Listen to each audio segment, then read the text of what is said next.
But look at the dog. Look at the dog. Look at Watson. Just chilling. We have ducks. We have ducks. Oh my god, and the little And a oh god, dog. oh my god, it's cleaning the dog. No. Grooming. The ducks are in the kitchen, everybody. We were Okay. going to wait to press record, but we couldn't miss that. So And that So let me just interrupt you, sorry, before you introduce me. Yes, in case you hear quacking noises, it's not coming from my nether regions. It's actually coming from two ducks that like to come inside. We call them Albert and Victoria. And they've made themselves quite at home. They come in and they drink from the dog's water bowl and eat the dog's food. And poor Watson, that's our bulldog, and Olive are terrified of them. But we've just seen them, haven't we, grooming the bulldog. Grooming the bulldog? we Crazy. caught it on camera. they're frightened of, he's frightened of them. Yes, because what they've started doing is actually launching themselves. Yeah. Actually, we've got a don't start fighting now. We've got a window like a stable door, and the top part of the door is glass. And if they can't get in, they start throwing themselves at the glass to get in. And one day we went out for dinner and accidentally left the top bit of the door open, came back, they'd flown in. There was duck crap all over the floor, white feathers all over the place. And the poor dogs were cowering in the corner. And these two little ducks were like henching like this. Look, see, We now have at my mum's house, I'm from the countryside as well. And one time we came back and the chickens had found their way into the house. And they had eaten a bowl of cherries that was on the kitchen table. Did they and die? Then no, they didn't. And then so we just Did followed they this die? trail of like red chicken shit all the way to the living room. And we walked in the living room and they were all sitting around on the chairs and couches as if they were watching television, just like chilling. These great, birds. There's never a dull moment, ladies and gentlemen. My mother-in-law, Yvette Fielding. Hello, welcome to the show. Hello. Having me. Sorry, that was a bit of a funny entrance to your podcast, wasn't it? No, It couldn't great. have been more It's fitting. perfect. There's always some shenanigan happening in that amazing household of yours, and I can't get enough. I miss it so much. Oh, How well, are we things miss there in you. England? Missing you. Yeah. You, Lucy. Oh, sorry about the dot. No, it's really fine. It's actually lovely. It's they're really a real lovely. part Yeah. of it. There they Oh are. my God. Oh my god. Yeah, just Pink help for crumbs. yourself, why don't you? Oh, for God's sake, and they're pecking at the oven. Anyway, never mind. You'll be in that oven in a minute. I tell you, duck l'orange. Oh God, I'm so sorry. Anyway, No, it's great. It's lovely. So we're missing you, Lucy. Everything is beautiful, and the garden is all lush and green and fabulous, and it's all really lovely. And the wildlife is going crazy, and it's just gorgeous. And it's such a shame because, of course, when you were here, I think it was sort of wintry, then went into spring, didn't it? And then you left to go back to LA. Yeah, and well, then I you was got there to see last the house. June. Yeah, And oh, last were you? June was absolutely, yes, I was there with you. Did you forget already? No. Do you know what it is? It's my age. Terrible. It is not. It You is. just- And when you get the menopause, oh my God, heaven help. You're young. You've got years and years left. But that's why I have to wear glasses, and your eyesight goes with the menopause. Apart from the fact your fanny drops on the goddamn floor as well. You're kicking it around along with your tits. It's awful. Oh, I can't remember anything either, and I'm young. Well, God help a little you. younger than you, so you know. Yeah, well, Lucy, you'll just be dribbling in the corner of the room, won't you? We'll just push you into the corner and forget about you. She used to be lovely. Yeah, but last June at on your property, you have the most incredible home and property out in the country, and it's just my heaven. I miss it every single day. I wake up in the morning and I go, God damn it, I'm not in England. We are very lucky that we have access to that, because I think there is nothing more beautiful, in my opinion, than summer in England. Mm-hmm. It's like English summer countryside is that nothing can beat it. And it doesn't matter where I've been or where I've traveled or what I've seen or what lovely lush tropical environment I've been in. For me personally, I think hands down Yeah, I would agree. Well, Yeah, I've done the best I can. I've surrounded myself with English people in You've England tried, and love. You've here. I've tried. You've got tried. Annabel, I've yeah, got Will. And I'm so yeah. excited for you and Annabel to meet today. I know. I I'm know. excited. And It's we're going I to lovely to have a meet love it. great you. chat. We're going to I talk about know. some good stuff. I've got Annabelle has been collecting. a Tell her, lot of Annabelle. questions. Oh, good, good. Go Tell on. her what you've been up to. What do you mean? Should I just start asking questions? Because I've Tell got her, a lot. tell her where the questions are coming from. Oh, okay. Well, so obviously I've done some research and heard things from yourself and Will, and seen a bit of your work. Oh, God. No, I'm yeah, of nervous. course. We'll tell everybody how we're connected in a minute here. So Lucy, well, you just said. I thought you just said. Well, I mean, how Yvette and I met in the first place. Oh yeah, of course. Which I've talked about before. Well, how did you meet? Tell us now. We met because Yvette, aside from being an incredibly famous and successful actress in England and television host, An author, an author, and Annie Oh, Lennox yeah, impersonator. Annie Lennox impersonator. Yeah. Talk about that later. But yes, your book that is Yeah. re-release on Amazon, everywhere books are sold. The House in the Woods. This is the next release in your line of these. This book, is it a trilogy? Well, yeah. I've written the second book, so Okay, so we have a Ghost, second. Yeah, so the Ghost Hunter Chronicles, and I've written 2 books. The first comes out on the 30th of September, and the second Already comes pre-ordered out. my copy. Everybody go Yes. pre-order your copy. Yes, and it's great. It's gone to #1 today in the Amazon chart. Congratulations! I know, for children, best children's, #1 in children's ghost stories, and #2 behind J.K. Rowling in Movers and Shakers. People, Oh, we're so excited for you! wow. It's so exciting, and hey, if I make it big, Luce, just remember there's a lot of money coming to you in my inheritance. yes. Well, you've been making it big for a very long time. Yeah, good. And one thing along your career path that I became obsessed with many years ago was that you are the host of Most Haunted, which is the #1 paranormal show in all of UK. I think Europe It's as well. all over the world, Most Haunted. And I was a super fan, 15 years ago is when I think my obsession started. And it wasn't until social media became available that I was able to connect with you and become friendly with you and Carl. And then we were friends for several years before you said, oh, come to think of it, I have a son named Will, and he's a musician, and you two should know each other. And you put us in touch, and we took a FaceTime, very businesslike, very, professional. And we talked about the music, and we ended up falling madly in love. And then I came to England and was able to meet you after all that time of adoring you from afar. And never would I have imagined that I would now be wearing your beautiful ring on my finger.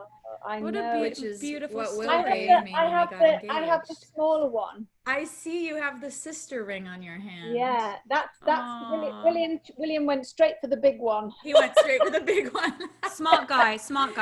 But it means so very much to me to have your ring passed down to me, and just to be part of the family now. It's an amazing miracle that happened. It hadn't how I feel for you and how much your family means to me as friends had nothing to do with how deeply I fell in love with Will. And that's the beauty of it, is it was completely unrelated, and yet the whole thing is just this big beautiful love story and a joining of all these loves in this family. And I know, I'm so grateful for you. Oh, well, when we come over, hopefully in September, be prepared to be squeezed to death. And you, Annabelle, don't feel like you're going to be left out. You're going to be on the next series of her ghost hunting show as a ghost because she's going to murder you by squeezing you to death. Yeah. So today we want to talk about your book. We want to talk about ghosts. We want to talk about all kinds of things. And yeah, let's just get right to it. So Annabel has been collecting these questions and she's got some juicy stuff for you. So are you game for some? I'm holding on to my underwear. Go on, Annabel. Okay, let's go. Go on, See what girl. we've got. Okay. So you are born in Stockport. I was. Yeah. No, I wasn't born in Stockport, but I was sort of brought up in Bramhall and Poynton, and which is in the sort of Greater Manchester area. Yeah. Yeah. So my dad was from Stockport as well. So when Was I read he that, really? yeah, I didn't know that. yeah. So I got a little thrill when I read that because I thought, well, obviously, just where legends are made. Oh, well, do you know? I went to Stockport Convent, which your dad will have known, and it was behind. I'm sure he was hanging around at Stockport Convent. I don't know what school. Stop it! Sorry, that's just the dogs attacking Is the it a duck or a dog? Probably. Who knows? Yeah, but your dad would have known the Davenport Theatre, and behind the Davenport Theatre was Stockport Convent, and then there was Stockport Grammar School. I don't know if you know what school he went to. I can't but we used remember. to look at the boys. I was only little. We used to look at the boys and the girls, the older girls, look at the boys through the fence because we were all separated. And Stockport Convent was run by nuns. Oh my God! Some of them were evil. Oh my God! I bet. I found a picture of her on Facebook, and as soon as you look at the picture, you don't even have to. You just know straight away. Evil. She just looks evil. In fact, she's got glasses to the ones I'm similar, but she's got points on the end of them. She's got like a middle parting, and her hair's all scraped back. And I remember I wet myself. Well, she didn't let me hear the end of that, did she? Oh, she was just awful. And I remember her saying to we were all 5 in the junior school, and she said, who here hasn't been to church on Sunday? And we all put our little hands up, and she called us all out, and then she took a wooden ruler and smacked our hands that way and that way. We're only 5. So it'd be interesting. Your dad would have known.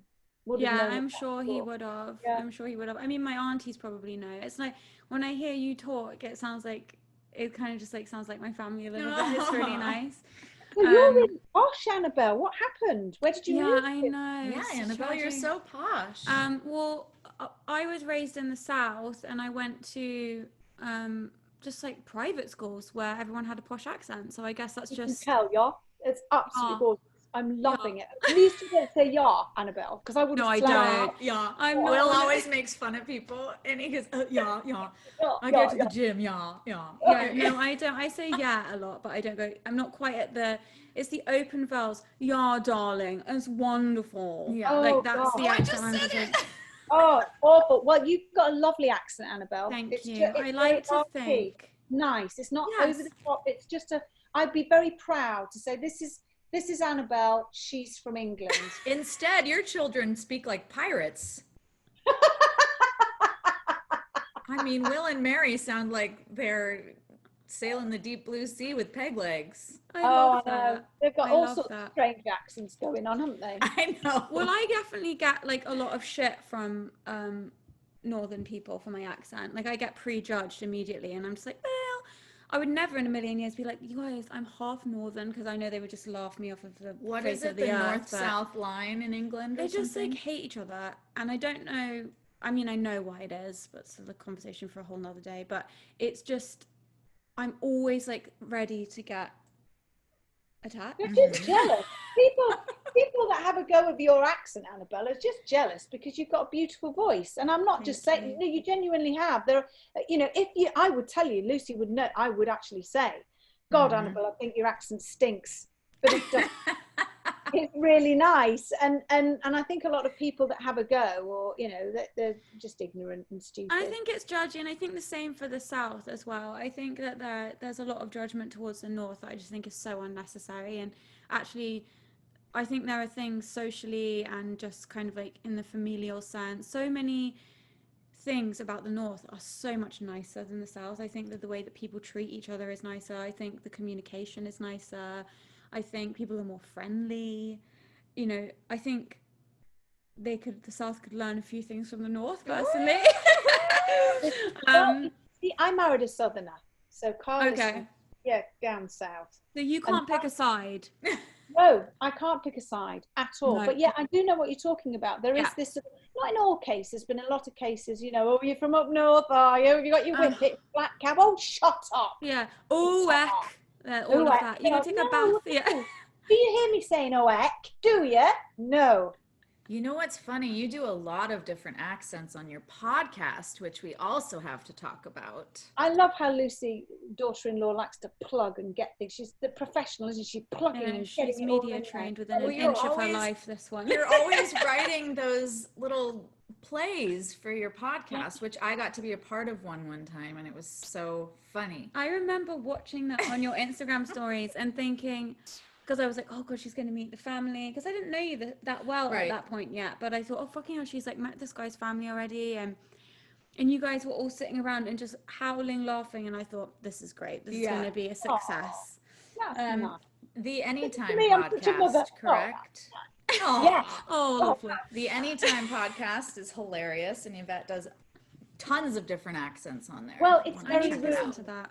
It's very rude. It's very rude. Good. Really, that's what I like. Well, we have myself and Glenn, who's the other host, and then we have our mums on there. So my mum is 71, and Agnes, who is Glenn's mum, is from Scotland, and you can't understand a goddamn word she said. Oh my god! You can understand what I'm all the time. Oh my god! You can hear what I'm saying now, can't you? You can understand, right? This is Agnes. Oh, wait, do you really heavy? You know, I'm so heady. What? My best friend Layla, her family are from Scotland, and I can understand them individually. And then as soon as they get together, I'm just sitting there like, I'm gonna need subtitles on this one. I'm not understanding. Is the worst, because when that's such a thick Scottish accent, and when they go, I can't do a glass. It's so you can't understand it. It's a completely so hard. Language. Yeah, it really is. People don't appreciate that. You've got the two mums sitting there, and just to give you an example, we will say a little part of it is word to your mothers. So I will then say, this week's word is queening. What is queening? And the mothers, being 71 and nearly 80, will then have to work out between the two of them what that word is. And they will come out with all sorts of very innocent things, when actually it has a disgusting meaning. So what does it mean? Oh my God. It means when somebody sits on somebody else's face in a sexual manner. Okay, got it. Right? And the other one, the first one we did to them, these poor little old ladies, was rimming. You can't, this is elder abuse. You cannot do this. And you've got Agnes going, rimming. I don't know what rimming. This sounds like something I would love to listen to. I am definitely tuning in. My God, filthy. I didn't even know. No, it's pure filth. And then you've got a character called Reg Corker, who is a medium psychic. Who's from I had a good bit with Reg Corker. Yeah, and he comes in. I'm just doing a very brief impression of him. He will come in and, right, I'm connecting with my spirit guide, white sperm. Oh, my white sperm is coming all over me. It's coming all over me now. And then like we do live shows, so people will pay, I don't know why, to come and buy tickets, and we'll have a live audience, and Reg Corker, the medium, will come in, and he'll have two coat hangers with a balloon on the end, and he'll go up to people, these are me skank detectors, you're a dirty skank, and then he'll just go over people and tap them on the top of the head with a balloon, and then insult them, pretending he's connecting with the other side. So I love this. This is like proper old school UK entertainment. You just gave her so many ideas for our podcast. No, I love it. It's almost like it's almost like vaudevillian, but it is. It's and I love that, because my dad was that was he was vaudevillian, and that was his passion, and it's what he was great at. And it's like an art that I think isn't really, used much anymore. It seems to be slightly coming back, I feel, into the mainstream. I've seen a few things recently where I've thought that I feel like it's coming back, but I love that. It's like Punch and Judy vibes. It's so great. But you've had such an incredible career, and I just wanted to talk about, you've been on so many shows. You've obviously got your own show, Most Haunted, and all of the kind of like affiliate shows of that. You've been on, just for the listeners and our UK people, Americans, this might go over your head, but you've been on The General, City Hospital, Baker Grove, Stars in Their Eyes, where you were Annie Lennox, which I love. Yeah. Oh, okay. Have you seen that? Oh God. No, I haven't seen it. We'll definitely put a clip on the Instagram though. Okay. You've been on the Jonathan Ross show, Never Mind the Buzzcocks, Come Dine With Me. This is just like a couple of the things that you've been on. These are like UK's most iconic shows. As well I don't as know. The youngest host of Blue Peter. Exactly, which I was going to say was that you started as, you had a show before that, but you started as, that was your big moment, wasn't it? You went on to Blue Peter and it was like, pow, here I am. You were the youngest host ever and the most beloved host, it seems like. You won awards for, funniest moments, best episodes, all of those things. And that must have been such a crazy experience, because Blue Peter was one of those things that is just like it's everyone's childhood. Maybe not so much anymore. I don't know. I don't have kids, so I'm not sure what the culture is anymore. But even when I was a kid, it was just like, you just watched it. It was like, you knew what happened every week. There was, here's one I made earlier. God, I'll never forget that line in all my life. Like they would make things and then there would be like Neither would I. And I just wanted to give people a background on you, all that stuff. But it says here that you won an award for most popular woman on television. And the people you were up against were Cilla Black, Victoria Wood, and Kylie Minogue. Like you beat all those bitches, and you were the most popular woman, which I think says so much about how the public feels about you, your character, your career, because I think that obviously, I see you as like a little bit of an underdog. It's like, you might not be the first name on the tip of everyone's tongue, but obviously it's like, you've done so much, you're there, you're tried and true, people love you, you're like a cult icon at this point with the brand that you've built. And I'm coming on here again, I'm telling you, I won't be able to walk out, my head's the size of a balloon. But I love that about you, and I love, I don't know you, but I just see you smiling all the time, and you have such a positive attitude, and there's not much about your personal life online, which I assume is probably a choice of yours. But you seem like a really happy and positive person. Is that your natural state? Is that something that you've had to work at with everything that you have going on in your life?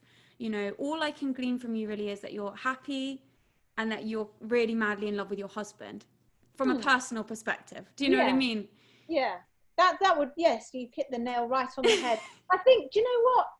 Your dad's, I think a lot of people from the north and that sort of working class background, like myself, and I was brought up by my mum and dad and my grandparents to, you only get out of it what you put in, work your ass off. My granddad always used to say, it's always nice to be nice, Yvette, now. Come on, be nice, be positive. And I grew up with that mantra. And my dad used to always say, make sure you keep your feet on the ground. Don't ever let, this career, this whatever, make you feel like you're bigger than you actually are. And I've always had that. And as we all have, the three of us met, big stars and people in our careers who do think that they are, I don't know, hot shit. Well, yeah, and it's just like, hang on a minute, you're a tiny, tiny, tiny part of this world, and who do you think you are talking to other people like that? This is supposed to be fun, this business of ours called show. It's fun, and it's supposed to be fun, so stop taking yourself far too seriously. But you're right, I just think that happiness is the key. to, you know, to everything, and also to be happy within yourself. But I think that only comes when you get older. So when you're in your 20s and 30s, I feel that, for me anyway, personally, I think you're still trying to find yourself, and you're still trying to sort out your career and where am I going and which direction am I going in, and you're wanting to pursue your career, make the best of everything you've got, and you're wanting to make money and this, that and the other. And it's only when you get, I think, into your 50s that suddenly you are happy within your shell, you're happy within your skin. And you, so what if you've got a bloody muffin top? So what if your thighs chafe and you have to wear those pants under your dress that stop the friction from setting your flame retardant nightie aflame? You know, it's you don't, I mean, you care about your appearance, but it's not as important to you. Other things become so much more important. And for me, I just look back and I think it does. It comes back to my upbringing, my parents, my grandparents, that northern culture, as it were, you know. And yeah, happiness, that's it, you know. I think it's so interesting that you're saying that. My dad was sounds like very similar messages that he received as a young man. And my dad was humble to a fault. You know, I feel like he could have done to be a bit more of a star. I mean, we always joke, I'm just like, you're Joe Walsh wasted on this one here.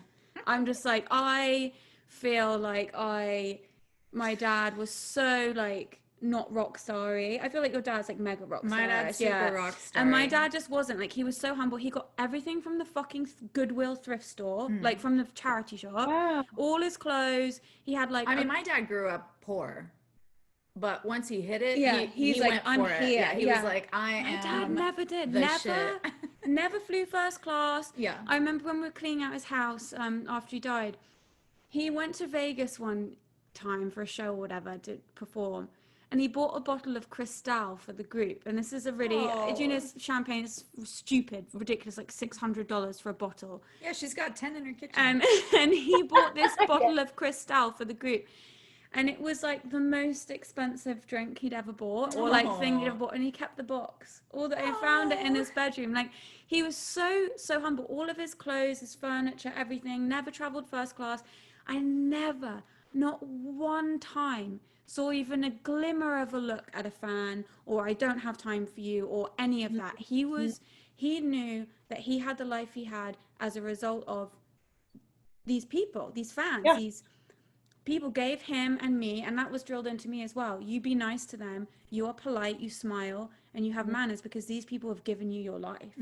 And, you know, I think that's a beautiful gift to have, because, I mean, it keeps your head on. And as far as the happiness stuff, I found that age chat really interesting, because I felt a huge relief when I turned 30. I was like, thank fuck my 20s are over. They were a disaster.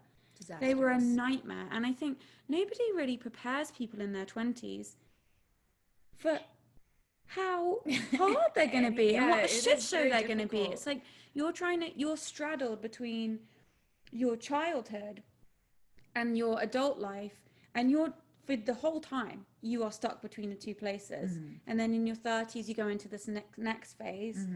And then I'm looking forward to being older for that reason, because I want to get to that place where I'm just like but I will say the recent experience I've had with losing Ryan and Max has eliminated so much of that stuff for me, whereby now I am so not caring about things that I thought were important before, and I feel like I've slightly gotten ahead in the race, you know, in a way, because my values are so different now, and what matters to me and what I think is important and all that stuff, which I think probably would have taken me much longer to learn Yeah, it definitely was a fast track to waking up. Do you feel like your 30s are much more comfortable than your 20s?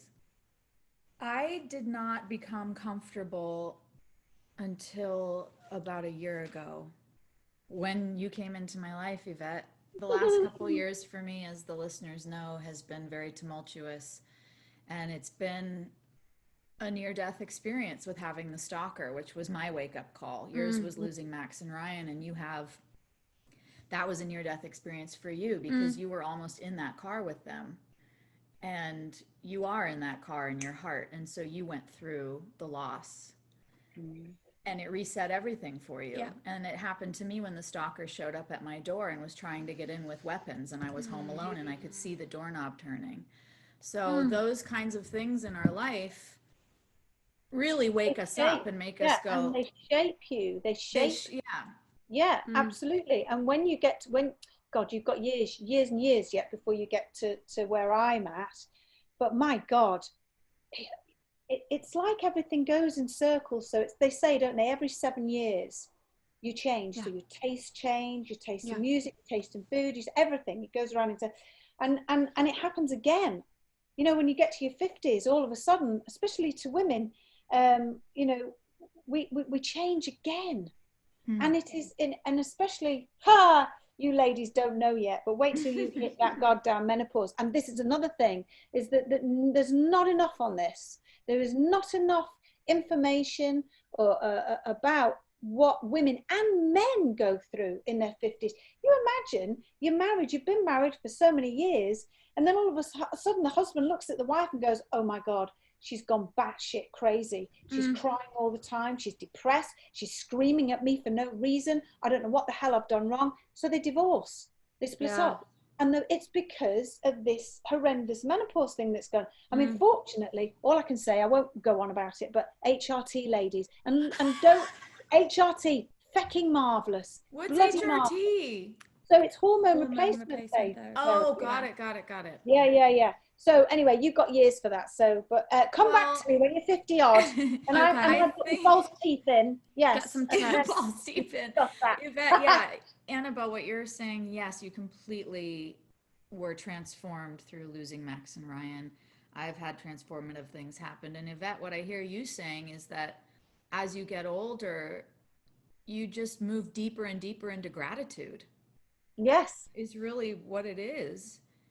For yourself and for everything you have. And you in my life have been a huge teacher in appreciating myself and letting go of comparing myself to others.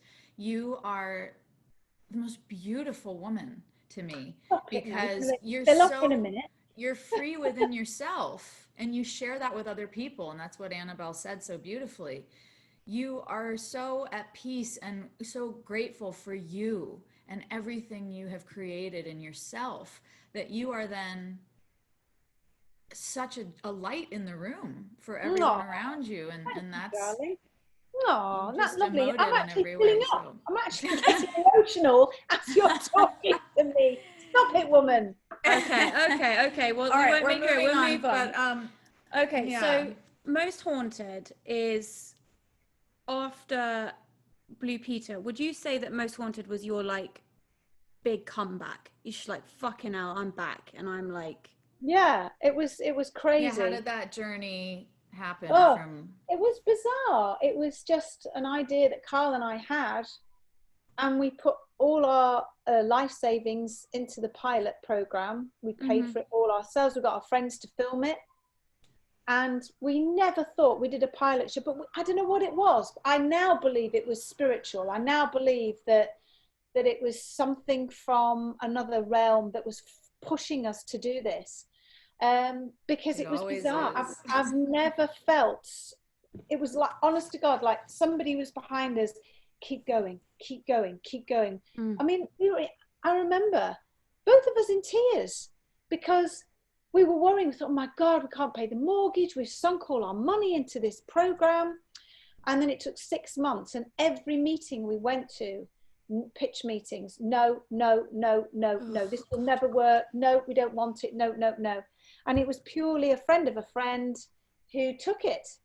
And Carl slid it was VHS then, that's how many years ago it was, slid it across the desk and said, tell me what's wrong with it. So he put it in the video player, and he watched the whole pilot, and he just didn't say anything. He took it out, it was really quiet. Carl was like, oh my God, he's going to tell me it's absolutely appalling.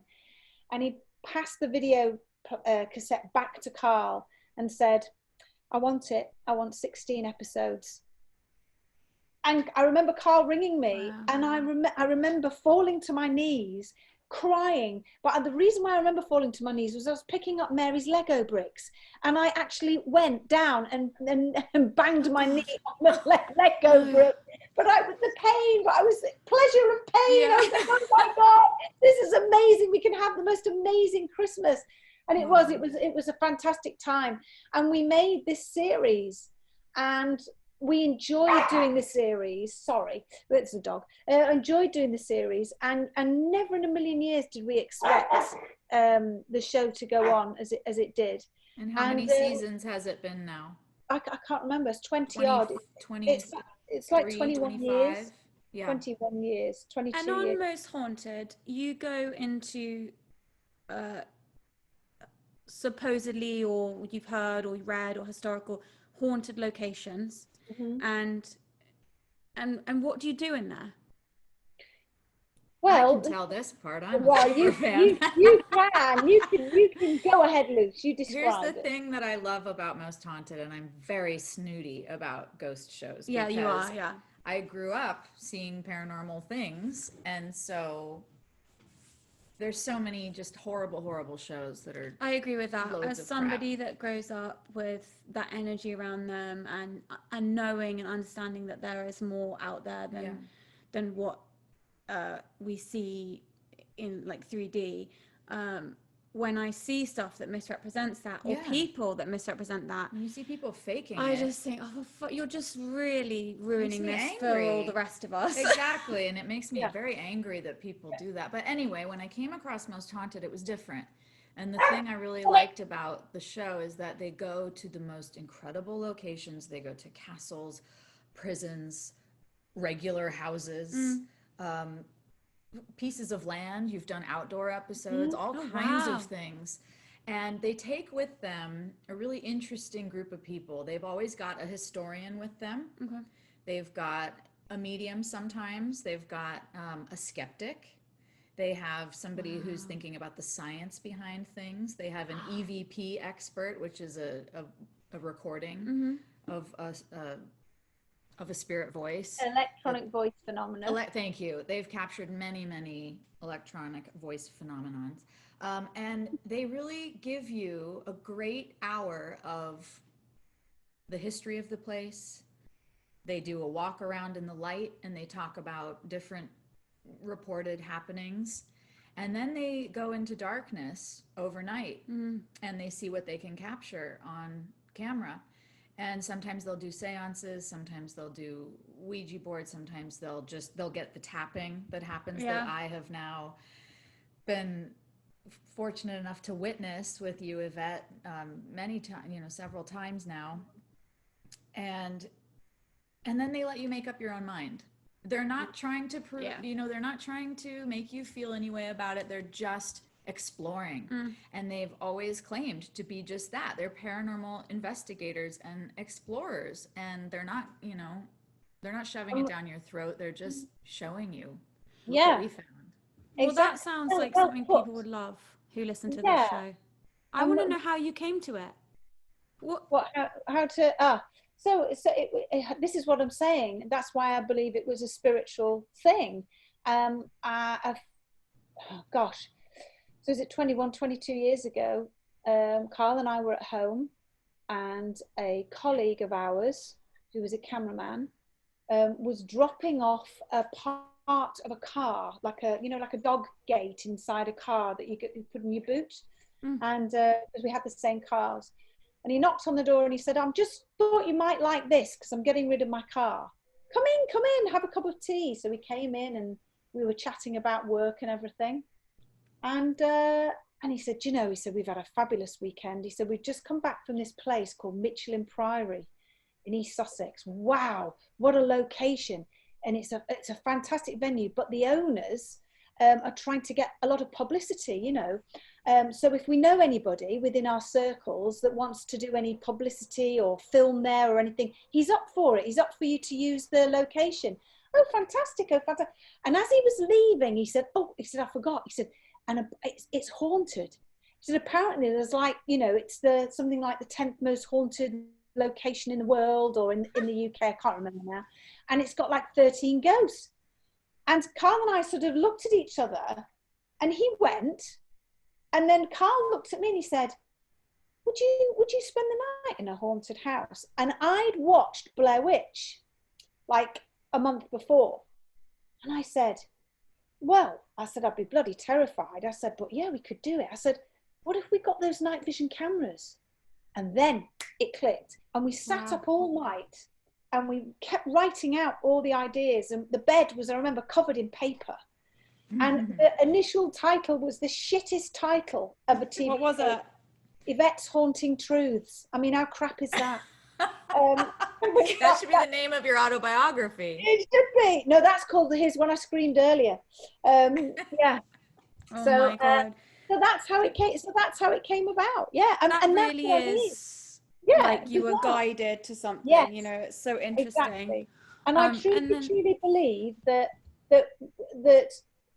we are here to help people. We're here to help other people.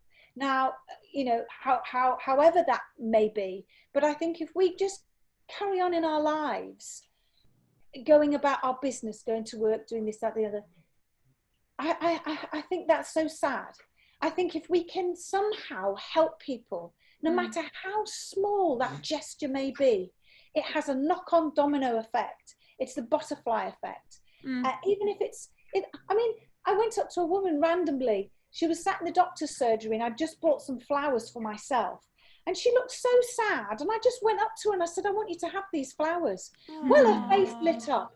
And I just think, your listeners, you do that. Just go out and buy, it doesn't have to be expensive, a little bunch of flowers, and go up to a random stranger and give them a well, it'll make their day. How lovely. And you go home thinking, I've made somebody happy today. And I just think that's what we should all do. We're all put on this planet to do something. And with Most Haunted, I think that whether you believe in it or you don't believe in it, like Lucy said, you know, you make up your own mind. But it's there to help people who have lost loved ones, to give them that bit of faith, that little bit of belief that there is another life, that we do go on somewhere. And I'm telling you now, in my experience in 20 odd years, I'm not an expert, only the dead are experts, but in my experience of investigating the other side and speaking to them, there is 100% life after death, and we will meet our loved ones again. I know that 100%. They can hear us, they can see us. Every Father's Day I buy my father a Father's Day card. The knocking came through on my brother's birthday. The table was going crazy. I've not told you this. Really? And me and my dad have been watching movies together. I've said to him, can you tap out what movie you'd like to watch? And he's tapped out. The first one was, what was the first one? Oh God, Dirty Harry. I've never seen Dirty Harry in my life. So I'm sat there. Brian's favorite movies. That was one of Brian's favorite movies? Yeah, and he had, when I met him, he had a Dirty Harry poster above his bed. There you go, see Dirty Harry. Then he tapped out The Vikings, which was bizarre because only the night before I'd downloaded it and watched it. And now he's tapped out. I said, what's the next one? Magnificent Seven. I've never seen the Magnificent Seven, and it really upset me because it's going to take you through all the classics. I know, but my dad loved all that. And so I've been told they can see us and they can hear us. So anybody out there that has lost a loved one, please, please, please believe me, making me all emotional. They can hear you. They can see you. You will see them again. Please believe me when I tell you that. Yeah. It's so true. The littlest gesture, the littlest thing, when you're talking out loud, you know, hey, Dad, you know, what do you think of this? Or, you know, should I get that? They can hear you. And they don't want to see you cry. They don't want to see you upset because it upsets them. And that's why a lot of spirits, we call them spirits, I don't like people, let's call them people because they're still there. Oh, interesting. Okay. They're around, they don't want to see you upset. They want to know that you are happy and you are getting on with your life. You're getting on with it. They don't want to see you all miserable and crying, oh, I miss you so much. Yes, of course we miss them. But they are having a blast. They're having a bloody ball and they don't want to come back. They all say every Nobody time has ever said they wanted to come back. Nobody wants to come back. Never in a million years. They are so happy. They always spell out the word. Tell me what the feeling was like when you left your body and you went to the place you are now. Bliss, blissful. It was the most amazing feeling. Sorry to go, you can tell I'm very passionate about this. Yeah. But my dad came through, and he does this a lot in a very, very vivid dream. And a lot of the time when you lose someone, it may be a long time, maybe a couple of years, but at some point in your life, you will have a very vivid dream. And that's them coming to you to show you that they're all right, or they're wanting to give you a message. Well, my dad came through to me, and my God, the feeling was, it's this, I can't even put it into words. The feeling that he gave me was this, the most amazing love. And this is what we're missing on this plane. If we could all experience this amazing, wonderful love, there wouldn't be wars in the world. There just wouldn't. So he was and he hugged me, and he looked so young. His skin was amazing. His eyes were the bluest of blue. And I can tell you, he was wearing a lilac-y, bluey, like a linen short-sleeved shirt, tucked in with chinos, for God's sake. And I could, and he hugged me, and I could feel his warmth.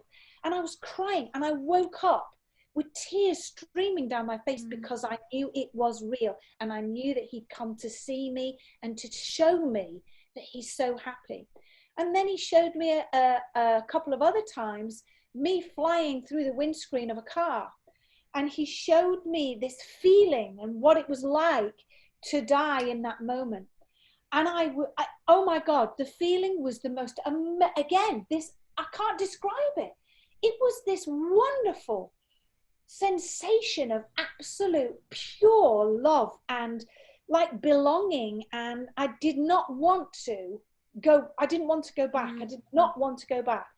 And I woke up in this, it was bizarre, in this sort of, with this beautiful tree and these hospital beds, weirdly enough.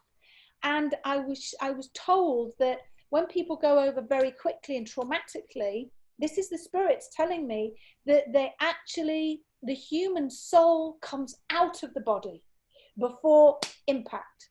So they don't feel anything. What they feel is this amazing, pure, oh my God, this blissful feeling. And then sometimes they're like, what the hell's happened, dude? Oh my God, where the hell am I? And then they come round, and they're in this beautiful garden with this beautiful tree. And it's just the most amazing place. And I truly believe that a lot of people don't want to know, the powers that be don't want us all to know about this, because if we did, it would affect religion, it would reflect a lot of people that are unhappy in this world. They would be, well, I'm going to go and kill myself, and that's not what you know, we don't want that to happen. So, but I can't express to you enough how real it is, and how beautiful it is, and how we're the ones that suffer, the ones that are left, not them. They are so happy. Anyway, sorry, got very passionate there. No. Yvette, I want to share so many experiences that I've had with you since we've become family. We've had amazing seances at your house. Yes. But I want this time, if it's all right, to be between you and Annabel for anything that she might want to ask you. Of course, having to do with Max and Ryan. Of if course, you would give us that opportunity. Yes. I'd really appreciate it. Is there anything you want to? I mean, obviously that was really emotional hearing you talk about that stuff. Because obviously that's what I want to believe. Sorry, darling. It is, and do you know, all day I believe it in my core. I believed it before, and I obviously now more than ever my beliefs would be tested in a situation like this. And I, you know, you may have heard, I don't know if you listened to the podcast or not, but Ryan knew he was going to die young. He knew that, and I knew that, and he told me that, and it was a joke, but it was very much a part of our life and the conversations we would have. He would ask me weekly, what are you going to do when I die? Who are you going to talk to about this? What are you going to do with my body? The whole, like, it, and he needed me to tell him every week. And you know, I feel that Ryan and Max had a cosmic pull to one another. I obviously don't want to share too much about their families and things like that, but they met when they were very young boys, I think maybe 12, and they were very drawn to each other. And I think that the families didn't love them hanging out together because they would get too raucous together.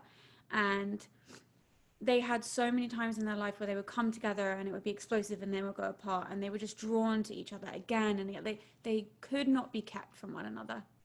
And and I think that it's was written out for them in the stars, that I believe that was an instinctive thing within their parents and within their mothers to want to keep them apart, because I think that instinctively everyone knew, and their mothers are both very spiritual people, and even though they're Christians, they're very deeply connected to something, both of them, I feel. And I think that it was coming all along, you know, and I very much feel I watched Ryan's soul prepare to leave here. I would never have said something like that before this experience, but I watched a man prepare to die. I did. What made you feel? What made you feel that? How did it? In what ways? He really was seeking answers to questions. He always had since I'd known him. He had a list of albums he absolutely had to listen to. He would do full discographies, movies, books, the whole thing. He would read a book. It was like he couldn't get it in fast enough, and we would have conversations where I'd be like, just calm down, it's fine, like you have time. And he'd be like, I don't have time, I do not have time.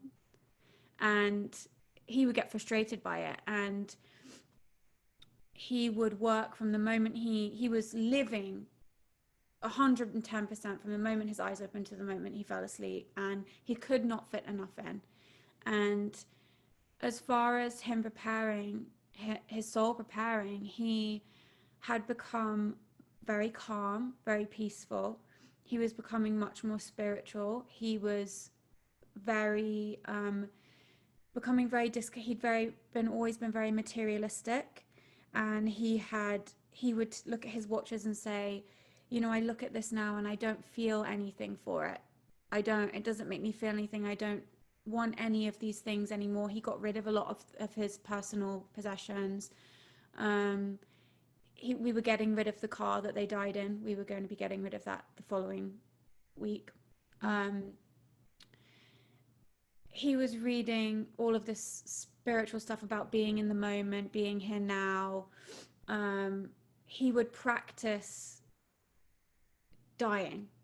He would lie there and practice. And he was both terrified of death, but absolutely obsessed with it. And everything he did was about his legacy. He wanted to set up systems that would outlast him. And the day that he died, he went to see a hypnotist that morning. And she is the only hypnotist left that's alive that studied under Ericksonian hypnosis. And he went and she said to him, why are you here? You have nothing left to learn. And she said the last thing that needs to be in your brain is that there is a block between you and the moment, and that's what we're going to work on today. And that day, he said that he felt for the first time in his life there was not a veil between him and the moment. Wow, interesting. And he had some family relationship stuff that he was working on, and him and one of his brothers had been having, you know, troubles in their relationship. He called him that day, and I said, just please, you've had a good day, like don't do this to yourself, like you've got time. He said, I don't, it has to be today. There's just all these signals and conversations we had and things he did, and you know, I've got video footage of him trying to figure out why he's saying certain things about not being here. And it's just, I know what I saw. And it's the same with Max, you know, and I'm not the only one close to Max that has said a similar thing. Max was very light. He was very loving. Max wasn't a very affectionate person, but he was unbelievably affectionate in those last weeks. He came home one day and he picked me up and he held me and he swung me around and danced with me in the kitchen. And he was having very psychic experiences, and he and I talked about that a lot. And he's like, it's really weird, since I've been in LA, I'm having really, really psychic experiences, and it's kind of freaking me out, and keep having these dreams. He said, I had a dream I died, and it was the most blissful experience. And it's changed how I feel about dying. If that's it, then I don't mind. And he said, I feel guilty saying it, but it was just the most incredible feeling. There's a scientist, I've forgotten his name, who actually goes through, there are stages that you go through in preparation for death.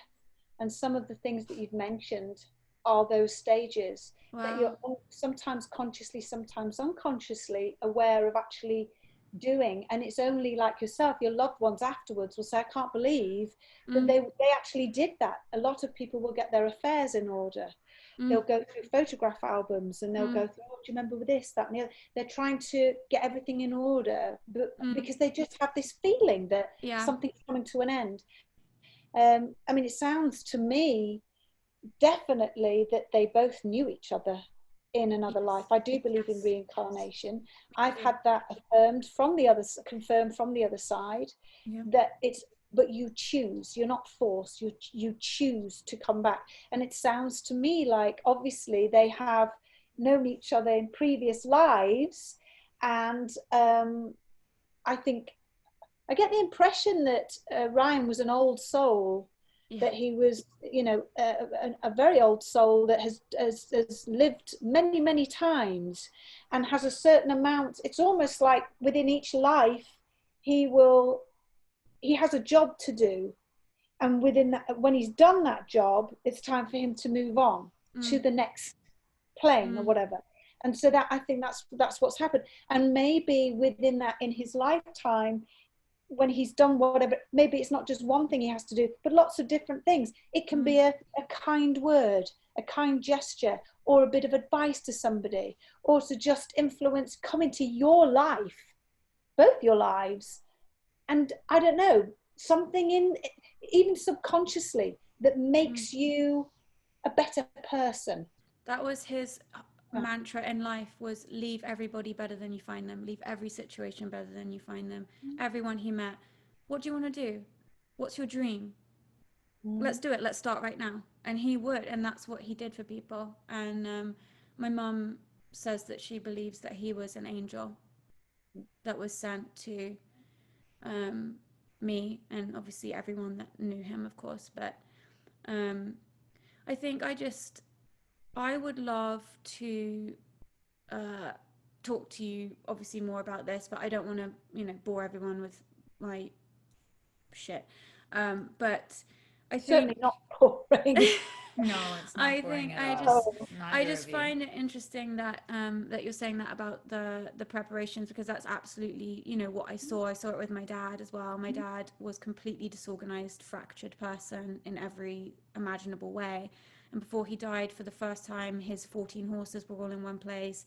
He'd had someone come in and organize all of his photos. You know, all of a sudden, completely unthinkable for my dad. Yeah.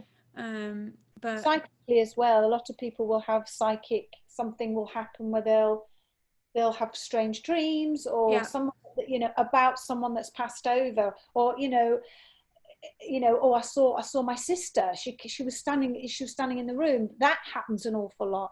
So there's different stages, and there's actually some good books on that as well, you know, which actually help an awful lot of people that are left behind.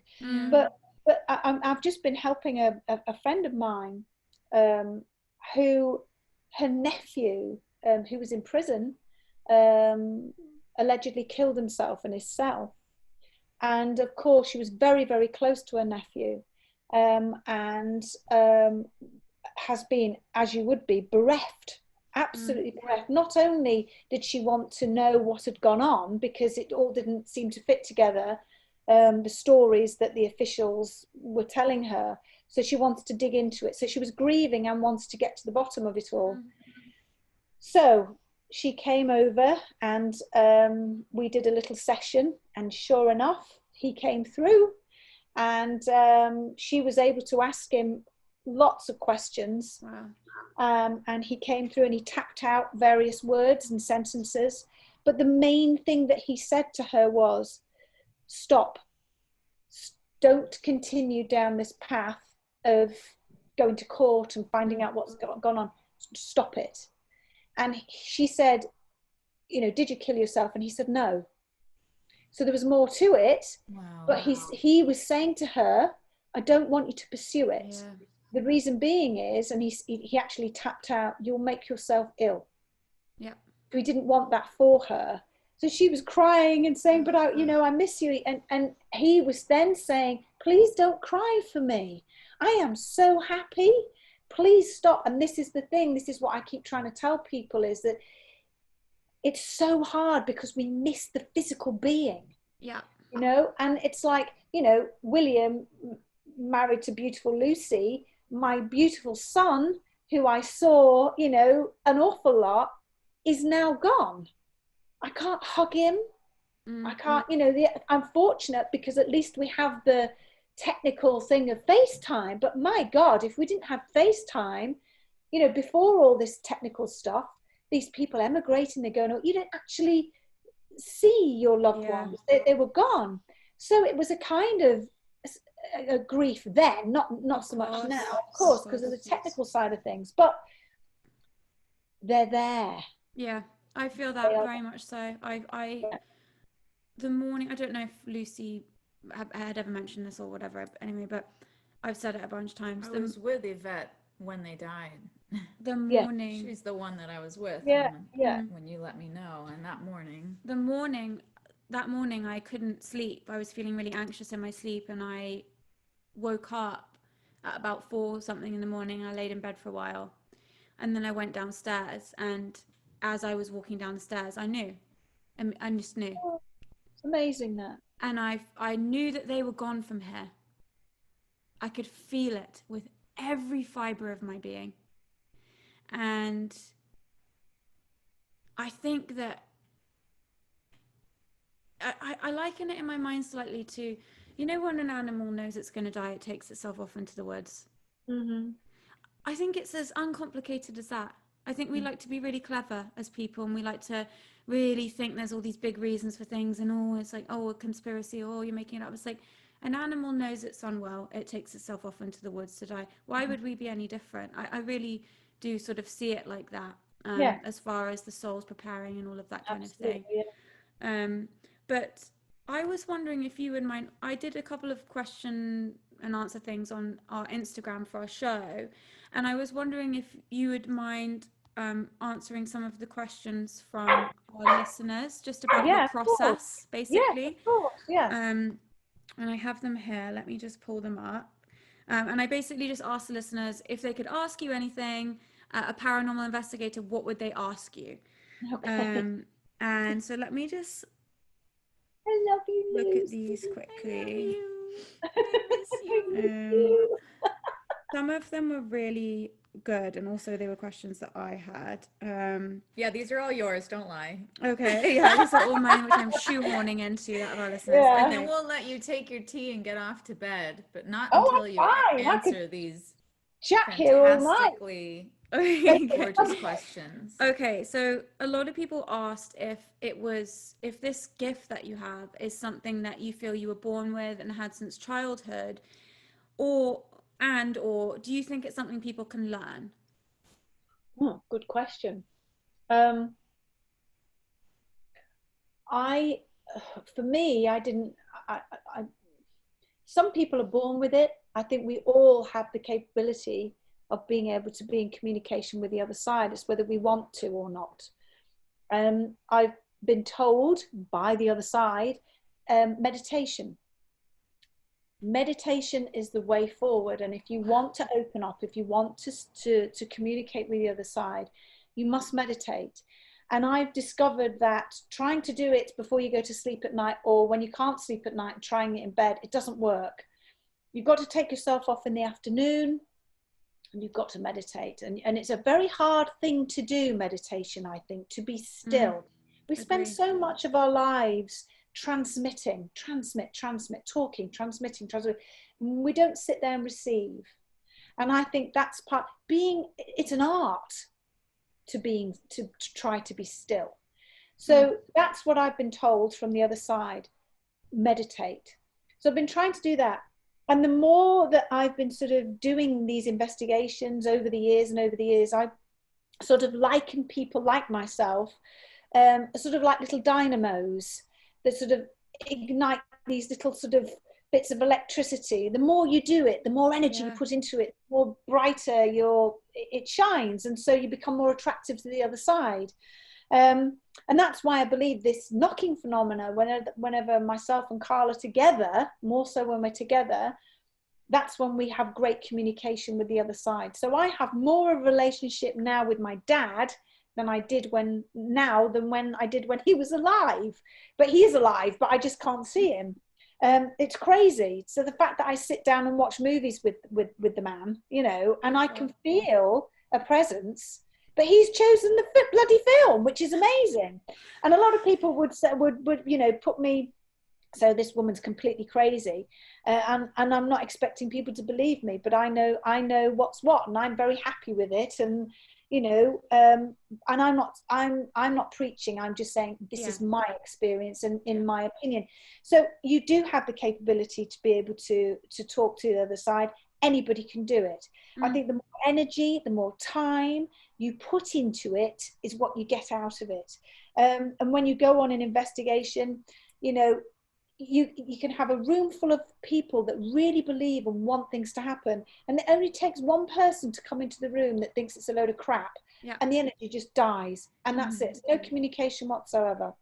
I agree with you. I really do. I mean, this is your world, and while I've always been very in tune since I was first speaking, I was communicating that this was something I was aware of.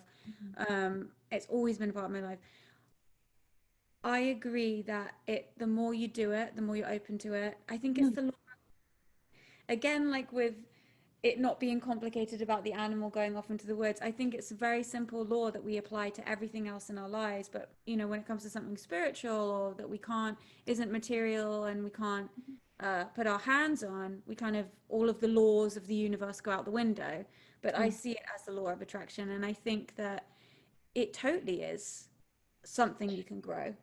Of course it is. And the other thing is, there's a lot of people who poo-poo it, and a lot of cynics out there. You know, sort of, oh, what a load of rubbish, or, you know, all of that. I always say to them, some of the greatest minds and scholars of our time were spiritualists. Yes. For instance, Graham Alexander Bell, who invented the telephone, he was a spiritualist and actually invented the first components of the telephone to make contact with the dead. Wow.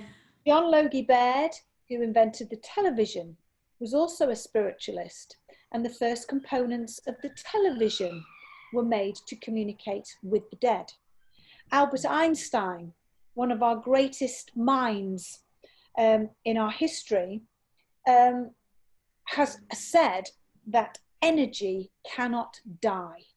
So I'm a firm believer, and Lucy knows this, our consciousness, and Einstein believed this, once the body, the car that we drive around in has died, we've got no use for it anymore, that energy has to go somewhere. Yeah. Where does it go? And I really truly believe that we go on and we manifest into something that we can't even understand. Our brains are too small, too compact, too busy. We're too busy, you know, pushing our thoughts and our, you know, feelings out there, and chatting and social media, busy doing our day. We don't have room. We don't even have time to think about all of that. You know, a lot of people would call it rubbish. But as I say, a lot of the great minds think differently. Yeah, amazing. I was so not surprised at all, but blown away to hear about all of the fantastic scientific minds that have shaped our modern world Mm. were spiritualists. But not surprised, as I said. This is a really great question, and actually something I wonder a lot myself is, I mean, the question is slightly different than how I would pose it. It says, if this makes sense, can they all communicate, or have some people fully gone? Like, are some people here and some people are gone, or is everyone still around? You know? Yeah, I get what the person's trying to say. In my experience, from what I've come across, is that they're all around. We just can't see them. They're all around us. I think that people or souls, if they choose to reincarnate, they can come back. But a lot of souls don't want to come back, as we've been told time and time again, they don't want to come back, don't want to come back. And time is so different on their plane to what ours is. Ours is incredibly slow, very, very slow. When you go over to the other side, it's almost like, this is going to sound crazy, but a soul can be in so many different places at the same time that will, it will be like an hour, 3 hours. I'm just using this as a crazy example, but just seconds to them, and also the knocking phenomena. If you've not heard it, I know Lucy's experienced it. Yes, I have. This also comes down to the other side. So the knocking that you get, it sounds like it's coming from the walls or under the floor, and so you can feel the vibration. But you see, I've asked them, and that's them talking. So that's their voice talking. But because they're on a higher, a much quicker and a higher frequency and vibration, when they're talking, it's slowed down, so we're like the sonic boom, so when the sound changes, you're hearing it like that, but they're actually talking. Wow. Okay. I see. Interesting. Yeah. Why don't we try for it now? Oh God, not ready for Well, that. I've never done it.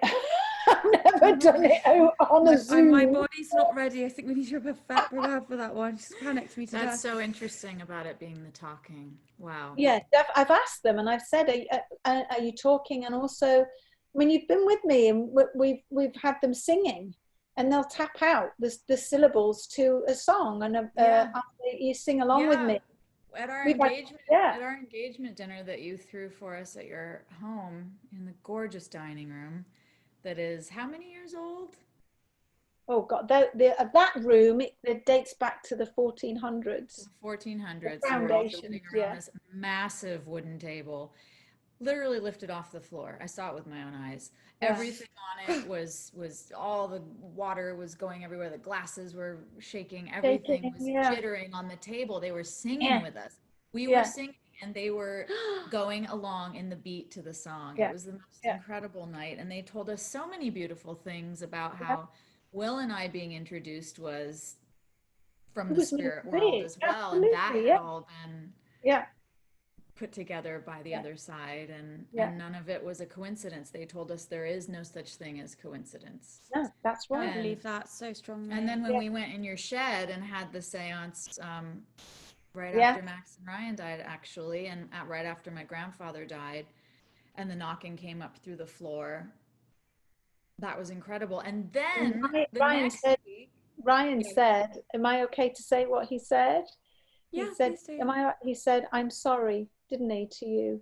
Do you remember? Was his message to Annabel. That was his message, Always makes me so emotional. Sorry. Oh, I'm sorry, darling. And then he said, it's so funny that you're saying that, and that he said that, because it was about 12 hours after the crash. I don't remember much from those first days, but I remember I went into the bathroom and I was actually sitting down to have a wee, and all of a sudden he rushed in and he was groveling. I'm sorry, I'm so sorry. And I just was like, it was like I got like bum rushed in the room all of a sudden. I sat down and I just burst out crying, and it was like, if he was there, I would have held him and said, it's okay, like it's okay, it's okay, it's okay, you don't have to be sorry. And he does that sometimes. When I'm really crying or having a bad moment about, he just start saying, I'm sorry, I'm sorry, I'm sorry. Yeah. And I But say you to him, see, it's but okay. you see, You know, it's, Annabel, what you see, this, a lot of people are, this is so hard because I've grieved. A lot of people that will be listening we all know, we know what it's like to lose somebody that we love so much. And it's so hard to, we're human beings, for God's sake. Of course we're going to cry. Of course we're going to get upset. But what we've got to try and get into our heads is that they don't want to see that. Yeah. And I Because know that. it's upsetting them. Yeah. They are, every time he sees you cry, he's like, oh my God, oh my God, oh my God, I'm so sorry, I'm so sorry. Yeah. So it's, you've got to try, so it sounds awful, so please forgive me, but we've all got to be like, I don't know, not hold it in, of course, but it's almost like knowing that for them makes you feel a bit better. Yeah. Because it's almost like they're not sort of all morose over on the other side and oh my God, I feel, they're like off having an amazing time, but they're brought back closer to our level because of our emotions. Yeah. And we don't want that for them. We want them to fly And and not yeah. feel this tie, but they'll always be with us whenever we want to talk to them, whenever they'll always come in and have a laugh. I mean, my dad spelt out, he got a message from my brother, he tapped out the word dickhead to my dad, to my brother, and then and my mum went, oh, for God's sake, Alan, can you just give Rick a nice message? And then he tapped out, I love you, son, and then said to my mum, nice hair. Aww. And then I said, okay, Dad, what movie are we going to watch? And then he tapped out the letters Magnificent Seven. So I think it's beautiful. No, I agree. Yeah. I haven't done the tapping thing, and I communicate with my people who are no longer here in their physical bodies, but it's just in a different way. I'm just not where you are yet. But privately, would you like to why don't we, me and Carl and you guys, and we'll go into we call it the shed, and we'll go in there and we'll do a little, and you can ask the questions that only you know the answers to. And then he can tap out, and that, I think it's all about getting that, not closure, I don't think that's the right word. No, it never ends. No, exactly. You want that, oh my God, he's okay. Yeah, he's okay. I need to know he's okay. And you need to know it's all right me spouting all this stuff and Lucy telling you her experience. You need to feel it for yourself. And I think that's what a lot of people feel, a lot of people, and I get it, they need to see it to believe it. I don't need to see it to believe it because I have had the experiences I've had. But I know that many people do. And I think that everything you're saying makes so much sense to me, and I felt it very instinctively early on from day one. And that they don't want, the sadness is a heavy weight to them. And I think that for me personally, I found it slightly difficult in my grief at times because there are other people obviously involved in this process, and the boys had many friends and lovers and their parents, and there are all these people involved, and everyone grieves differently. And now I have found it to be very difficult when people are expressing their grief in a way that I would describe to be almost like quite Victorian, in the sense that it's like, okay, we're going to wear black and be sad, and we're not going to celebrate, and oh no, and the whole thing. For me, I miss Ryan and I miss Max, but the feeling I get from them and what they need and what I need, it needs to be at the center of my grieving is joy, peace, happiness. Those have been the words that have been coming to me. And so I find it really hard sometimes, and I feel like judged because I refuse to do this old method of grief where we're wearing a veil and sniffling. Well, that's wrong, isn't it, for people to judge you? And grief is the most bizarre emotion, because just when you think you're getting over it, or, you know, like, I mean, my dad's been dead for over 10 years, and I was only having a walk through the woods the other day, and I had this amazing sensation of this, it was like it was fresh, this loss, and this, and it took my breath away. Well, I burst into tears, and I was actually, and then I couldn't stop crying, and all I kept saying over and over again was, I kept covering my hand going, I'm sorry, Dad, I'm sorry for crying, I am sorry for crying, and then it went. Yeah. And so it hits you, and it does. You know, in 20 years time, 30 years time, you know, I'll probably be dead myself then, but no, not. You know, knocking on wood for you, Lucy. I'm here. Yeah. I want to watch some porn. I want to watch a porn tonight. I want to watch a porn tonight. Maybe does Dallas. Great. Sorry, just me and my mother-in-law watching some porn. Yeah. That's really interesting what you just said. You know, yesterday and the day before, so about 2 a.m., 3 a.m. the night before last, I had a real, I call them my exorcisms, where I feel like death comes through me. You know, it's really interesting. And yes, it was very deep, and it was like day one again. And yesterday for me was really, really hard, and it felt like week one. I was right back at the beginning yesterday, and today I feel okay. But it's so interesting the way that you can be cruising for a bit, and then bang, it hits you like that. But do you have time for any more questions? Of course. Listen, I'm not going anywhere. Okay. I'm another grape. I'm eating these grapes. They're very nice. Let's give you 2 more questions. Okay. So many. I hope I'm not boring you.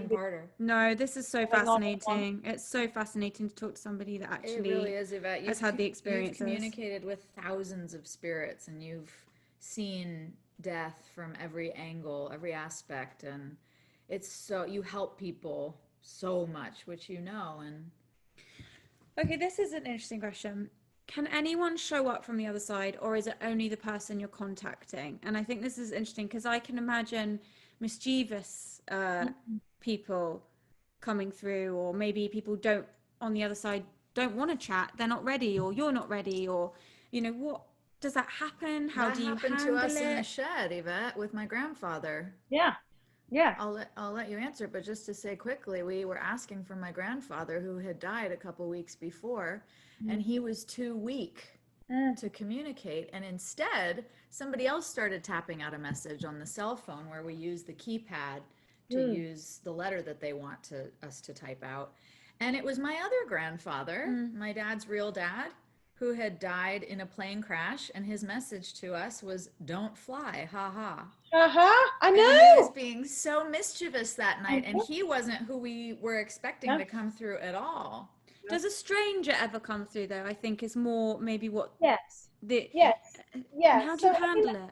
Well, I mean, I've done lots of investigations where you'll get negative things come through. So you'll get, you know, I've had all sorts of things, you know. That's another question here. Yeah, 666. I'm going to kill you, follow you home. They've had terrifying things on Most Haunted. Yeah, that's what one of the questions is as well. You know, die bitch, and all horrendous. Yeah, die bitch. I remember that episode. Yeah, die bitch. The spirit hated Yvette. And yet nothing has ever, but I believe this house was chosen for us. I really do. I believe this house was chosen for us. And again, we've been told, my dad told me after he died, that it was chosen because it's to protect us while we do all this work. And I really believe that. Carl and Stuart and Lucy will tell you they've been badly burned. Yes, they have scars. Physically harmed, scratches. Stuart still has the scars on his back. Lots of very famous. Too close. Yes, it's a scar that if they put their arms together, it lines up because something slashed them across both their arms. Yeah. And it lines up when they put their arms together. Yeah. Wild things. Yeah, all down the back. God. Yeah. And it's in real time. It's live on the show. It's happening, and it's welling up, and the blood is coming. Yeah. What do you do? What? You just well, put in your boundaries. Yeah, No. we were doing a live show of Most Haunted from Edinburgh Vaults, and we were going live across the UK, but also live on the Discovery Channel in America.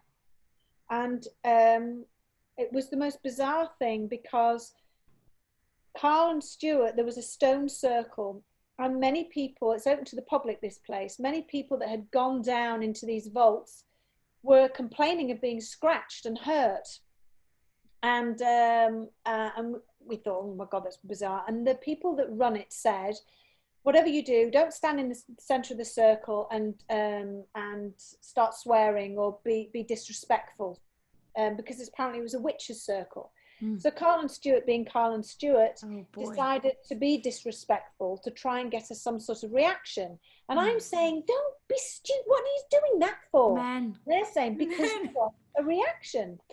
So I'm stood with the slightly in front of the camera that's going live across to the States.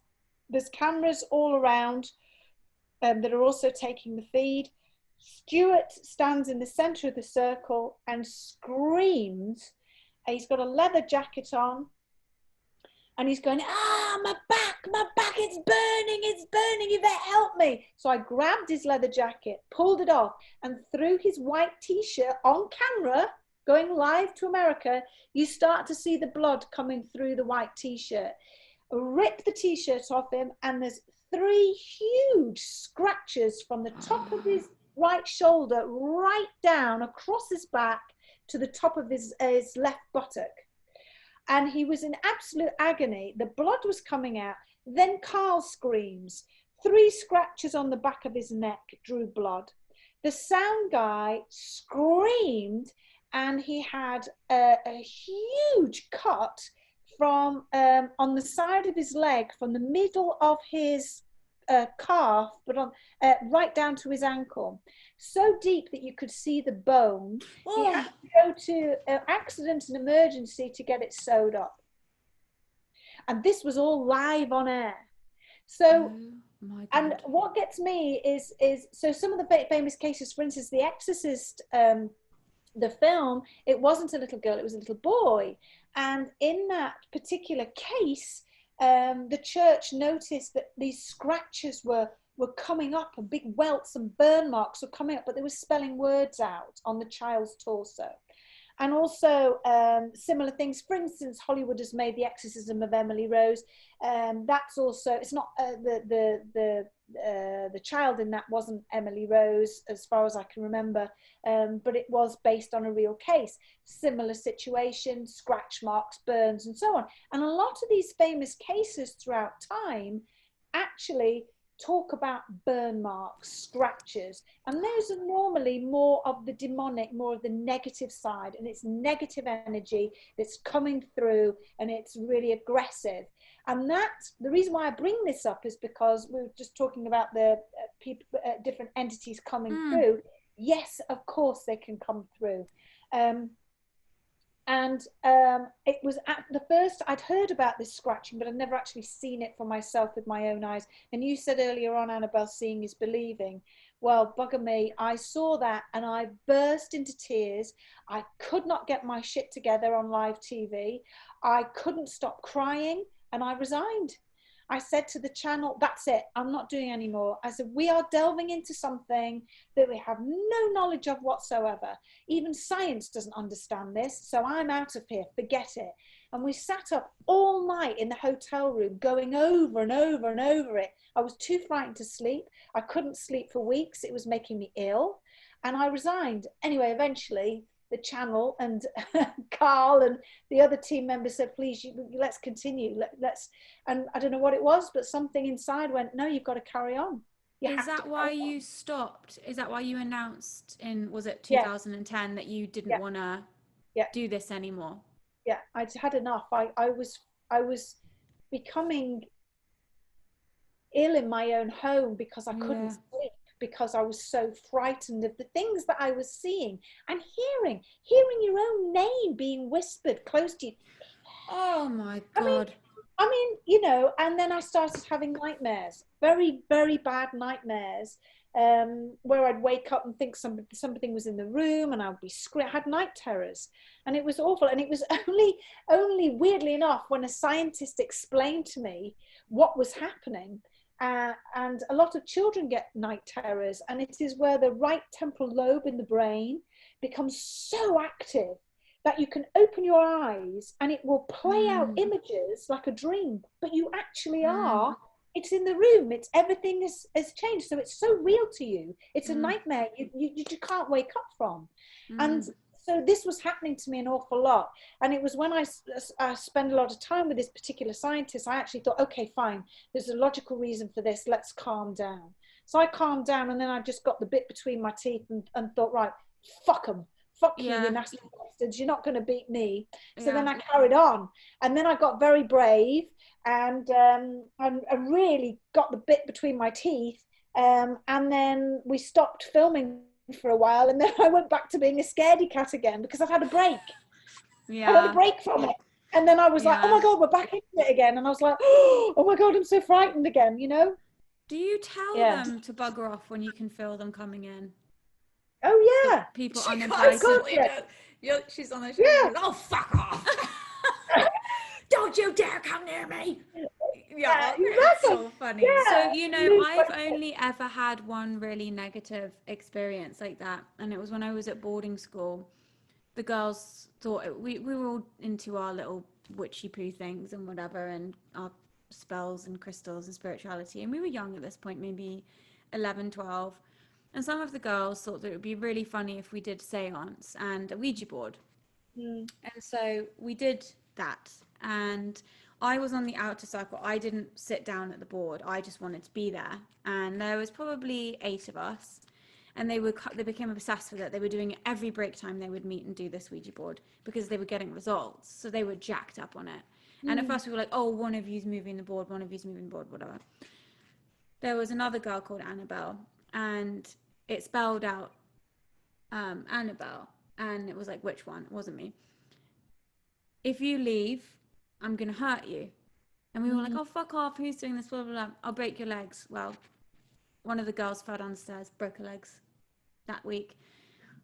The other Annabel, this thing followed, it was attached to her.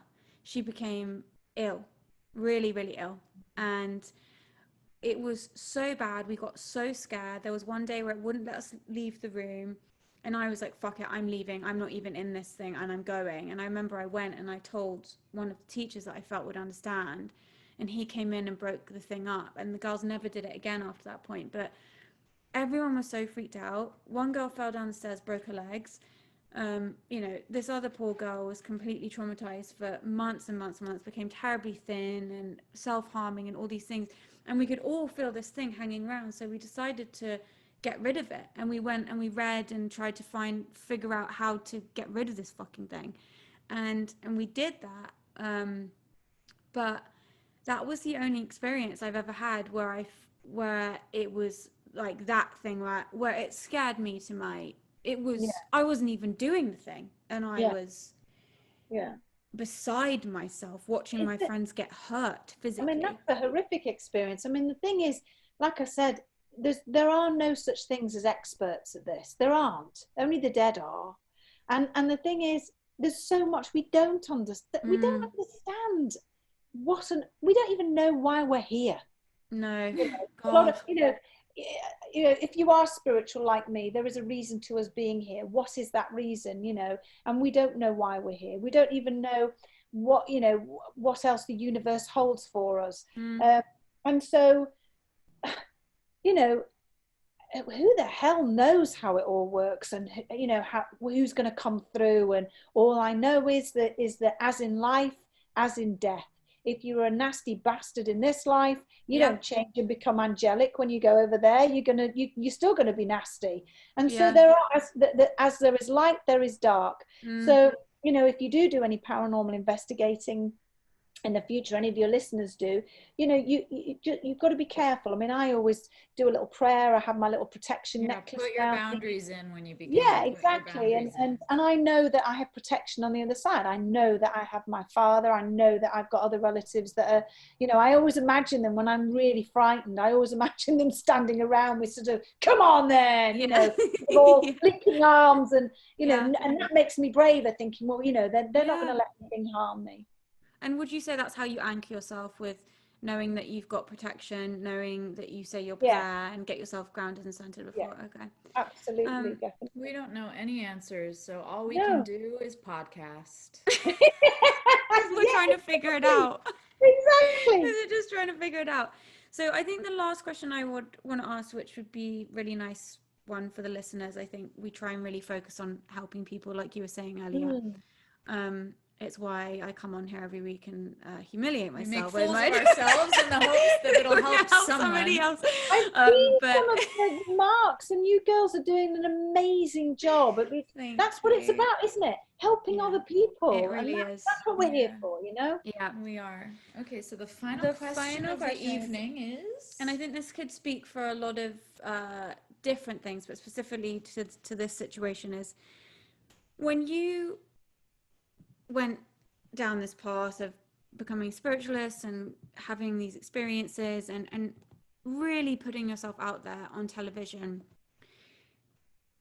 as a person that does this, was that scary to put yourself out there like that? Because that's a big label to carry. You know, historically, you know, we've spoken about the labels that are put on women and witchcraft and all those things. You know, I've been called a witch since my husband died because he so, you know, all of these things. So these are big labels, and you're known for it from that point. Oh, she's the witch woman, she thinks she sees ghosts, all those things.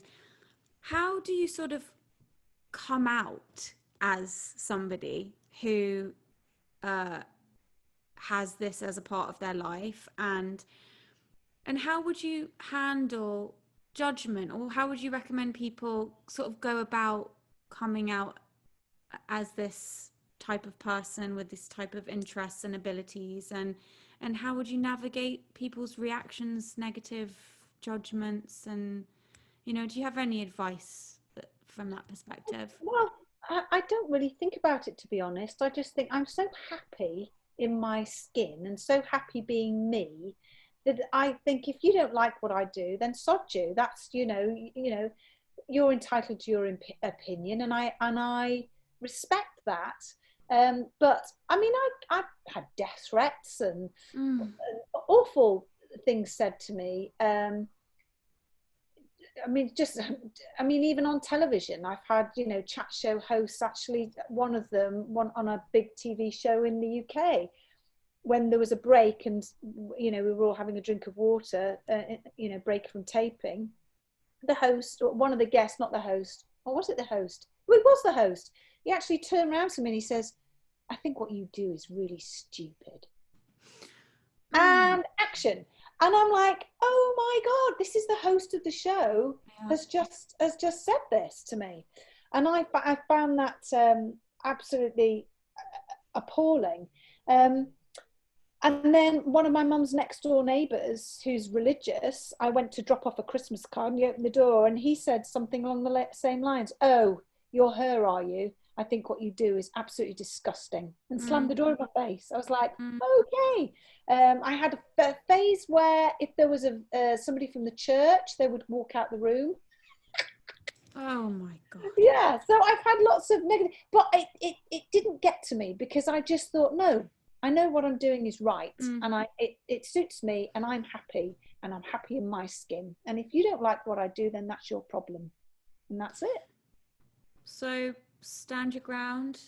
Love yourself, believe in what you do, and if you, I think my sort of response to that person and my advice would be, you know, we talk about my therapist Jeff a lot on the show. He always says to me, if you don't know what to do, don't do anything. And I think if you're not ready to come out and say that this is a part of your life, then don't do it yet. Wait until you are ready. And just be really mindful of who is in your life, who is around you, and create a safe space to do that. Make sure you are setting yourself up to be in the safest possible environment to be who you are, which is somebody that, you know, and absolutely. people... And do you know what? And do you know what? From a Stockportonian to another half Stockportonian, when in doubt, do Nout. There you go. Yes. That's going to be the name of the episode. Yeah. Oh, my daughter's just come in. Say hello to Mary. Hi, Mary. That's my honorary sister. I wasn't sure if there was something going on, so I crept around But I thought maybe you were looking at a spirit and saying hello. I didn't know if it was Carol or Mary. She's got accepted to the RAF. I heard, Mary. Congratulations. God, well done. Wow. Yes, all that sort of stuff. So I'm Girl. I got told by some guy that I was meant to be off next month or this coming month, and then I got told the other day, no, it's 2022, so I've got a whole year to wait. Well, no, it's not a whole year. You've got less than 6 months now, haven't you? Really got an RAF member in the family. I know, but how nice is that to get more of her at home? I know, you must be thrilled to get that extra time. Exactly. Well, exactly. Yvette, thank you so much for being with us. Thank you. Oh, thank you for having me. Do you know, it's been absolutely lovely. I've loved having time with my daughter-in-law, but obviously it's been lovely meeting you, Annabel. So it nice. really has. And I hope I wasn't too passionate and going on and on about stuff. But God, you know when you know something's real. You know when you know something's real and you want to. It's real. It's real. Yeah. Anyway, love you both. That as well. We love you too. Love you so much, and thank you for making the time for us and not listeners. At all. And carry on doing what you're doing, because you're doing an amazing job, both of you. For all your listeners out there who rely on you guys, it's great. Yeah, as do yours. Everybody, go order your book. Oh yeah, The House in the Woods. Pre-order it now. Yvette's new book. Yeah, love you both. We love you. Bye. Thank you. Bye. Bye.